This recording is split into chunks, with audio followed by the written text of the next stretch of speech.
अस्सलाम वालेकुम, नमस्कार, सत श्री अकाल and good evening. This is Kaiser Bari और आज का जो वीडियो व्लॉग है ये 7 इयर्स चाइल्ड रूट और उनके जो पेरेंट्स हैं उसके ऊपर है। वीडियो को अगर आप स्टार्ट से लेके एंड तक गौर से सुनेंगे तो फिर आपको 7 इयर्स चाइल्ड रूट की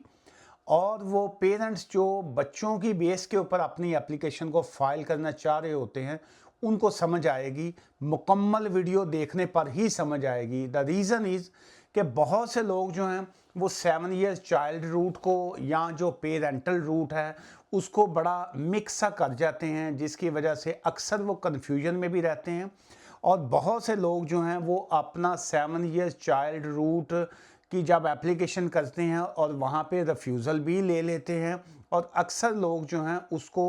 चूँकि उनकी अंडरस्टैंडिंग इस पे होती नहीं है, सो जिसकी वजह से वो कंफ्यूज होते हैं। अब इसमें बहुत से मैं समझता हूँ कि लॉयर्स की भी गलती आ जाती है, एडवाइज़र्स की भी गलती आ जाती है कि वो आई डोंट नो कि वो प्रॉपरली इसको एक्सप्लेन नहीं कर पाते या लोग उसको अंडरस्टैंड नहीं कर पाते, या बहुत से लोग जो हैं लॉयर्स स्पेशली जो हैं वो शायद उनसे किसी ने कोई सवाल पूछा होता है तो उस सवाल के जवाब में जो वीडियो अपलोड करते हैं उसकी वजह से लोग कंफ्यूज हो जाते हैं। मैं इसलिए ऑलवेज लोगों को यही कहता हूं, अगर आपका कोई भी लीगल इश्यूज हों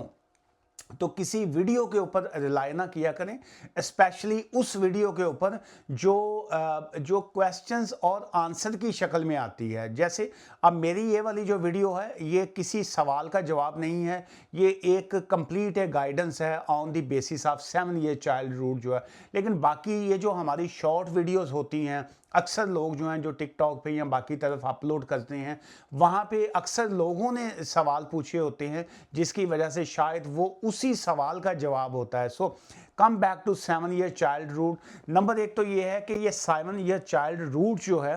क्या ये आपकी एक डिस्क्रेशन पावर्स हैं होम ऑफिस की, ये आपका लीगल राइट्स हैं, या ये एक तरह का जस्ट एक एप्लीकेशन है। सो उसमें ये है कि ये जो 7 ईयर चाइल्ड रूट है ये एक आपका लीगल राइट में आ जाता है, इसको बाकायदा कानून में शामिल हो चुका हुआ है और ये प्राइवेट लाइफ इमिग्रेशन रूल्स जो हैं ये उसके अंडर आ जाता है। और इसमें जो अपेंडिक्स सेटलमेंट आती है,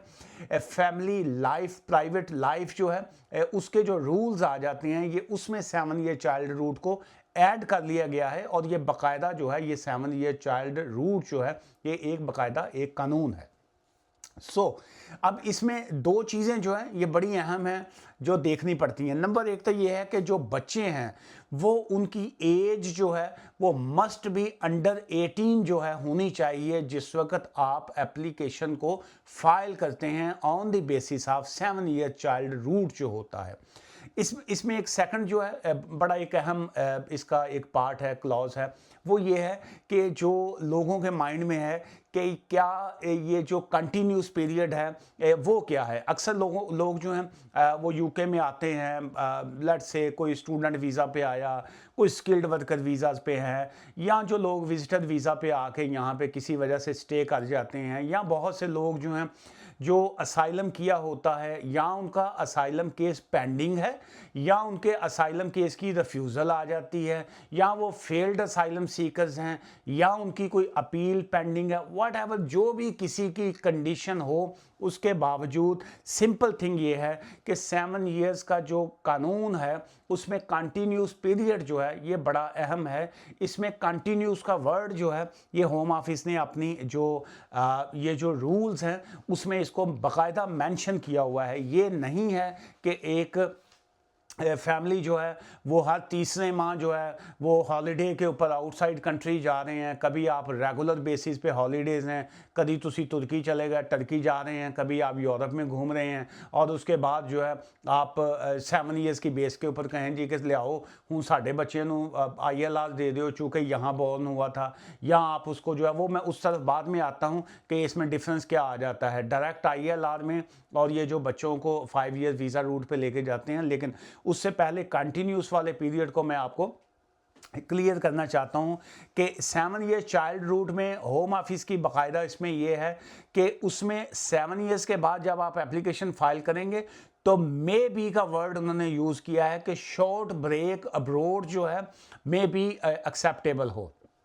अगेन शॉर्ट ब्रेक और अब्रोड ऑब्वियसली बाहर आउटसाइड दी कंट्री जाती हैं, लेकिन शॉर्ट ब्रेक का वर्ड उन्होंने यूज़ किया है और मे बी का साथ में वर्ड यूज़ किया होता है। और ये जो मेन थिंग इसमें आ जाती है, लॉन्ग एब्सेंस जो है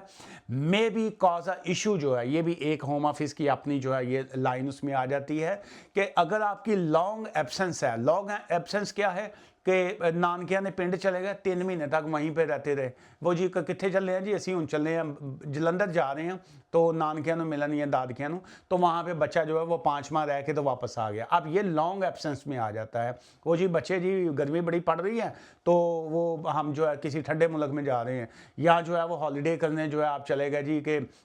कद्दू वेख आइए थे जाके इस्लामाबाद या हॉलीडे करें। बिल्कुल ऐसा नहीं है।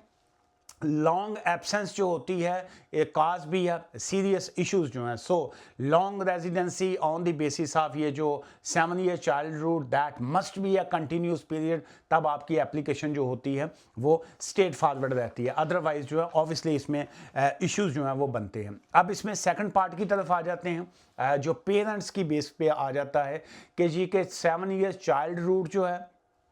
उसकी बेस के ऊपर जब पेरेंट्स जो हैं वो वीज़ा अप्लाई करेंगे अपना, तो एक तो उनको ऑटोमेटिक उनका राइट्स नहीं है कि बच्चों को जो है वो आपने 7 ईयर चाइल्ड रूट पे वीज़ा दे दिया, लियाओ हूँ सानू भी दो। वो देग वंडन वाला होता है ना, जब तो वो एक बंदा जाके खड़ा हो जाता है देग के पास है, कहना जी इनू भी दियो, लियाओ उन्नू भी दियो, उन्नू भी दियो, लियाओ हूँ मैंने भी दियो। सो ऐसा काम नहीं है, ये इसकी सेपरेट एप्लीकेशन जाती है आपकी जो है पेरेंट्स की जो है, और उसमें जो है होम ऑफिस जो है वो एक रीज़नेबल टेस्ट जो है वो आपका वो देखता है, और उसमें बहुत से ऑप्शंस या उसमें सरकमस्टांसिस जो हैं वो इन्वॉल्व होते हैं कि क्या ये एक रीज़नेबल वे होगा कि जी के हम आप बच्चों की बेस के ऊपर जो है आपको भी जो है वो वीज़ा ग्रांट करें। ये नहीं है कि जो हस्बैंड एंड वाइफ जो हैं वो सेपरेट हो चुके हुए हैं, हस्बैंड कहीं और रहता है, बच्चे कहीं और हैं, बच्चे बाज़ का माँ के पास हैं, बहुत से फैक्टर्स हैं। क्या बच्चे और पेरेंट्स और फैमिली जो है दे आर लिविंग टुगेदर, ये एक बड़ा अहम पार्ट आ जाता है। पेरेंट्स जो है वो बच्चों की डेली लाइफ में कितना इन्वॉल्व हैं, उनको स्कूल लेके जाने में, वापस आने में, आपका बच्चों का जो है वो डॉक्टर के पास ले जाने में, एक फैमिली रोल जो है वो बड़ा एक अहम उसमें आ जाता है कि जी कि आप फैमिली के साथ जो है आपकी इन्वॉल्वमेंट जो है वो कितनी आ जाती है। बच्चे जो यूके के इन अंदर पैदा हुए हैं, the born inside the UK जो है, यहाँ पे अगर आपका बच्चों का कंटिन्यूस पीरियड जो है 7 ईयर्स हो जाता है, या उसमें जो है शॉर्ट ब्रेक आ जाती है, लॉन्ग एब्सेंस जो है वो नहीं होनी चाहिए, तो बच्चे जो इनसाइड कंट्री पैदा हुए वो आफ्टर 7 ईयर्स जो है जब अप्लाई करेंगे दे कैन अप्लाई जो है डायरेक्टली ILR के लिए अप्लाई कर सकते हैं। अगर किसी के फाइनेंशियल अच्छे नहीं, कंडीशन अच्छी नहीं है, तो वो ऑब्वियसली इस वक्त जो है वो ILR की जो फीस है वो रफली 3400 पाउंड्स के करीब जो है वो आ जाती है। सो अगर किसी की फाइनेंशियल कंडीशन अच्छी नहीं है तो obviously they can file fee waiver application कि जी कि आप हमारी इस फीस को जो है वो वेव करें। और सेकंड अब उसमें पार्ट आ जाता है the child born outside the UK. अगर आपके बच्चे जो हैं वो आउटसाइड द यूके पैदा हुए, लेकिन वो फिर यूके में उनको रहते हुए 7 ईयर्स हो गए, अगेन किसी भी वीज़ा पे वो थे,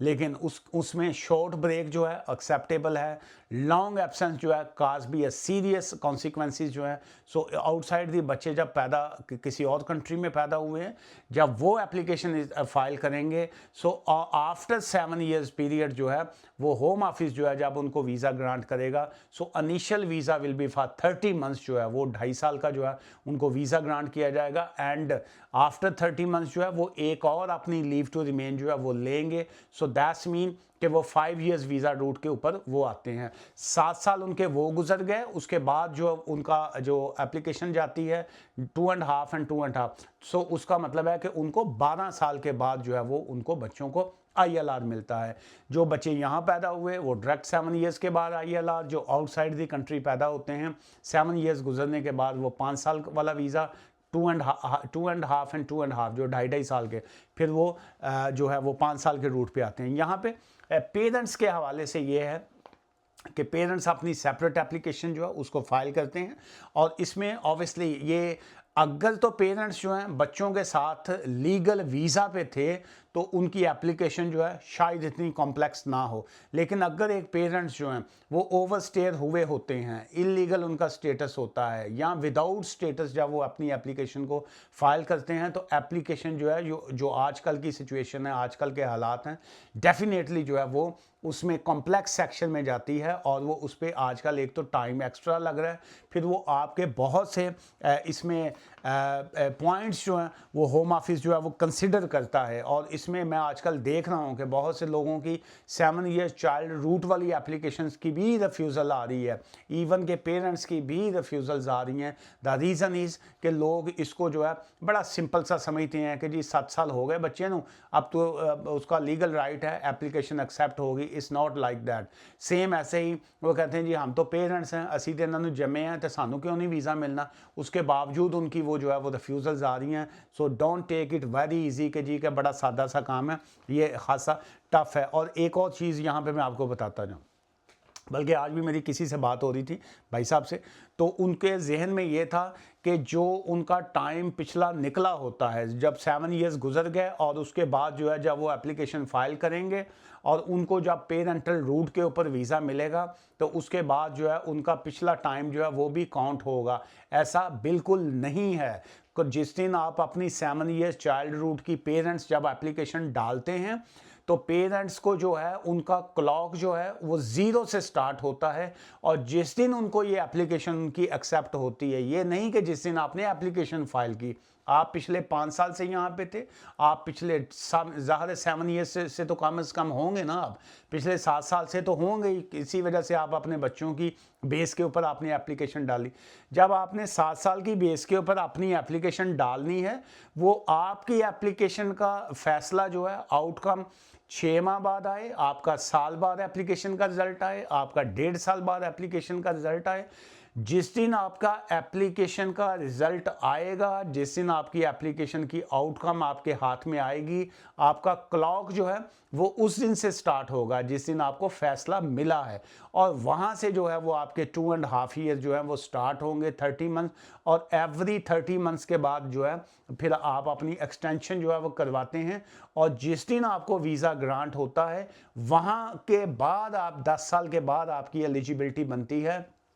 ILR के लिए। सो वो भाई साहब के भी माइंड में ये था कि मेरा जो पिछला 7 साल गुजर गया वो भी शायद काउंट होगा और अगले 3 साल के बाद मैं 10 साल मेरे मुकम्मल हो जाएंगे तो मैं 10 साल की बेस के ऊपर मुझे ILR मिलेगा। Absolutely not. 7 ईयर जो पिछले गुजर गए वो भूल जाओ। उसके बाद जिस दिन आपने एप्लीकेशन डालनी है 6 से 8 माह, उसको भी भूल जाइए। उसके बाद जब आपको वीज़ा ग्रांट होना है वहाँ से टाइम स्टार्ट होगा अगले 10 साल। सो टेक्निकली स्पीकिंग ये आपका ILR की जो एलिजिबिलिटी बनती है, अगर वो उसमें होम ऑफिस का जितना टाइम लगता है उसको हम एवरेज मान लेते हैं कि 6 से 8 माह या 1 साल का लगा लिया। सो इसका मतलब है कि आप 18 साल के बाद, 18 ईयर्स के बाद आप की जो है वो ILR के आपकी एलिजिबिलिटी बनेगी। 18 साल के बाद आप जो है तकरीबन 18 ईयर्स के बाद जो है आपको ILR जो है वो ग्रांट होगा अगर आप कंटिन्यूसली UK में रहते हैं तो। अच्छा, अब इसमें 2 पॉइंट्स को मैं और जिक्र कर दूं, चूँकि ये 7 ईयर चाइल्ड रूट जो है ये इसके ऊपर जो है बहुत से लोग चूँकि फैमिलीज़ के साथ हैं, बहुत से लोग स्किल्ड वर्कर वीज़ाज़ पे या बाकी इस तरह की एप्लीकेशंस पे होते हैं। एक तो मैं जो है आपको गुड एडवाइस इसमें ये करूँगा, ऑब्वियसली मैं यहाँ पे इंफॉर्मेशन दे रहा होता हूँ, it's not a legal advice, लेकिन ये वाला पॉइंट जो है ये मेरा एडवाइस के तौर पर लीजिएगा। कभी भी इस चक्कर में जो है कि जी के हमारे 7 ईयर्स कंप्लीट हों और हम 7 ईयर्स की बेस के ऊपर अपना वीज़ा रूट लेंगे, बहुत से लोग अपनी ज़िंदगी को ज़ाया कर बैठते हैं। चूँकि आपने 7 ईयर्स पहले आपने गुजार लिए, उसके बाद आप 1 साल एप्लीकेशन का वेट करेंगे, उसके बाद अगले 10 साल फिर मज़ीद वेट करेंगे ILR का। सो इसलिए इलीगल रहना वैसे ही टफ़ है, ओवरस्टे रहना आजकल वैसे ही मुश्किल हुआ पड़ा है, परमिशन टू वर्क आपके पास होती नहीं, सिर्फ इसी चक्कर में ख़त्म करना।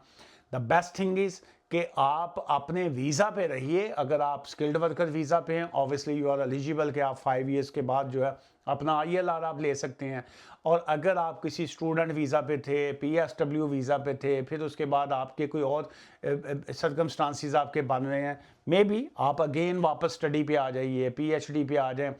क्योंकि यहाँ पे एक और रूल होता है जिसको कहा जाता है लॉफुल रेजिडेंस ऑफ 10 ईयर। जो शख्स यूके में विजिटर वीज़ा पे ना आया हो, विजिटर वीज़ा से हट के आप किसी भी वीज़ा पे आए हों, स्टूडेंट पे आए हैं या बाकी कोई और वीज़ा पे, तो जिस दिन आप यूके में एंटर हुए होते हैं उसके बाद आपका तमाम ये जो होल पीरियड आएगा 10 ईयर्स का, वो काउंट होता है। 2 साल आपके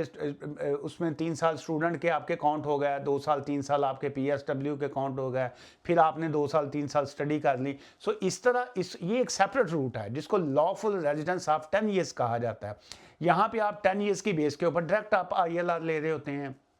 और जब आप 7 ईयर चाइल्ड रूट के ऊपर आते हैं, क्योंकि आपके पास स्टेटस बीच में ब्रेक आ जाता है, 3C लीव आपकी ब्रेक आ जाती है, और अगर किसी की ब्रेक नहीं आई तो फिर भी वो 7 ईयर चाइल्ड रूट के ऊपर पेरेंटल रूट के ऊपर आने की बेस के ऊपर वो उस रूट के ऊपर नहीं जाते होते। ये अक्सर लोगों के जहन में कन्फ्यूजन आती है, तो इस वजह से जो है वो अक्सर लोग अपना इस तरह के पॉइंट्स पे जो है वो अपना लॉस करते हैं जी। और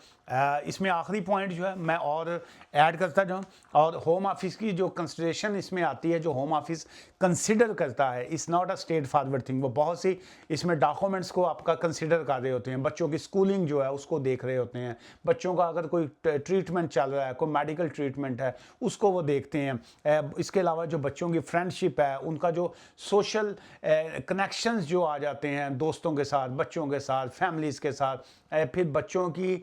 जो फैमिली है, जो इमीडिएट फैमिली जिसको पेरेंट्स कहा जाता है, उनका भी देखते हैं वो कि इनका जो है सोशल हल्का जो है वो क्या चल रहा है। फिर वो मेन देखते हैं कि जो बच्चों की फैमिली टाइज़ हैं या इवन के पेरेंट्स की भी, वो यूके में किस हद तक जो हैं वो हैं, कितनी टाइज़ उनकी, वो टाई है वाली नहीं, वो कनेक्शन वाली टाइज़ की बात कर रहे हैं कि कितना स्ट्रॉन्ग है। अगर आपकी बैक होम के ऊपर बच्चों के कनेक्शन स्ट्रॉन्ग हैं ज़्यादा, नान का, दाद का, चाचा, मामा, ताया, वहाँ पे इतना ही ख़ानदान है, तो ये होम ऑफिस वाले कहते हैं कि जी आप तो बड़ा इजीली वहाँ जाके सेटल हो सकते हैं बैक होम। सो आपके कनेक्शंस आपने यहाँ पे दिखाने होते हैं कि हम जो है यहाँ पे कितने स्ट्रॉन्ग है। सो आज की इस वीडियो से मुझे इजाज़त दीजिएगा। कुछ और भी पॉइंट्स हैं इसमें, जो level of integrate into this society जो है, कितने हद तक जो है आप यूके की सोसाइटी में आपका अमल दखल है, कितना का आप इसमें इन्वॉल्व हो चुके हैं। सो बहुत से फैक्टर्स हैं। वीडियो लंबी हो जाएगी, आप लोगों में इतना हौसला नहीं होता लंबी वीडियो देखने का, और इस वजह से फिर भी 17-18 मिनट्स में जो है मैंने कोशिश की है कि ये 7 years child route, outside country, inside country, parental, उसके ऊपर बात कर सकूं। और इसको जस्ट एक इन्फॉर्मेशन लीजिएगा, लेकिन always take a proper legal advice. कोई भी आपका लीगल इश्यूज़ हो, स्पेशली ये जो इस तरह के जो केसेस हैं, उसमें लीगल एडवाइस लेके 2-3 लॉयर्स के साथ पास जाया करें, प्रॉपर लीगल एडवाइस लिया करें, फिर उसके बाद डिसाइड किया करें कि कौन सा हमारे लिए बेस्ट वकील है, कौन से हमें एप्लीकेशन करवानी चाहिए, फिर उसके बाद करा करें। और ये जो खाली वीडियोस देख के जो है वो फैसला नहीं होता कि जी के फ़लाँ बंदे ने जो ये एडवाइस की है और उसी के ऊपर आप अमल करते हुए ख़ुद से फॉर्म फिल करना शुरू कर दें, जिसकी वजह से एप्लीकेशन की रिफ्यूज़ल आती है, आपका टाइम भी वेस्ट होता है और अल्टीमेट आपको फिर लॉयर्स के पास जाना पड़ता है। ये जितनी वीडियोस होती हैं ये नॉलेज की हद तक लिया करें, इसको सर नॉलेज शेयरिंग होती है, उसके बाद एडवाइस लेके फिर लीगल एप्लीकेशंस किया करें। हमारा ऑफिस जो है वो ब्रैडफर्ड में है। ऑब्वियसली हम लोग फ़ोन एडवाइस के और ऑफिस अपॉइंटमेंट की फ़ीस चार्ज करते हैं। दुआ में याद रखिएगा। Take care, bye for now, शुक्रिया।